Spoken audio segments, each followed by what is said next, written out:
ಇನ್ನು 5 ಜಿಲ್ಲೆಗಳಿಂದ ಜನರನ್ನು ಕರೆತರಲಾಗ್ತಾ ಇದೆ. 5 ಜಿಲ್ಲೆಗಳಿಂದ. ಹೀಗಾಗಿ ಈ ಕಾರ್ಯಕರ್ತರು ಬರಬೇಕಲ್ಲ, ಅದಕ್ಕೋಸ್ಕರ ಈ ಬಸ್ಸಿನ ವ್ಯವಸ್ಥೆಯನ್ನು ಕೂಡ ಮಾಡಲಾಗಿದೆ. ನಾವು ತೋರಿಸ್ತಾ ಇದ್ದೀವಿ ಮೈಸೂರಿನ ದೃಶ್ಯಾವಳಿಗಳಿವು. ಮೈಸೂರಿನಲ್ಲಿ ಜನರನ್ನು ಹತ್ತಿಸ್ತಾ ಇದ್ದಾರೆ. ಅದನ್ನೇ ಸಾರಾ ಮಹೇಶ್ ಹೇಳಿದರು.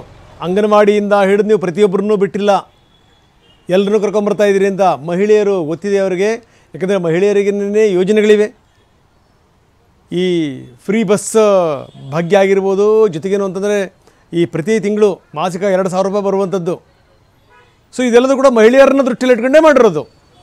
ಹೀಗಾಗಿ ಮಹಿಳೆಯರು ಹೆಚ್ಚಿನ ಸಂಖ್ಯೆಯಲ್ಲಿರಬೇಕು ಅನ್ನುವಂಥ ಇರಾದೆ ಇದೆ ಅವರಿಗೆ. ಆ ಉದ್ದೇಶದಿಂದ ದೊಡ್ಡ ಸಂಖ್ಯೆಯಲ್ಲಿ ಜನರನ್ನು ಕೂಡ ಕರೆತರಲಾಗ್ತಾ ಇದೆ. ಬೇರೆ ಬೇರೆ ಕಡೆಗೆ ಬಸ್ಸಿನ ವ್ಯವಸ್ಥೆಯನ್ನು ಕೂಡ ಮಾಡಲಾಗಿದೆ. ಮೈಸೂರಿನಿಂದ 1000 ಬಸ್ಗಳ ವ್ಯವಸ್ಥೆ, 1,000 ಬಸ್ಗಳು.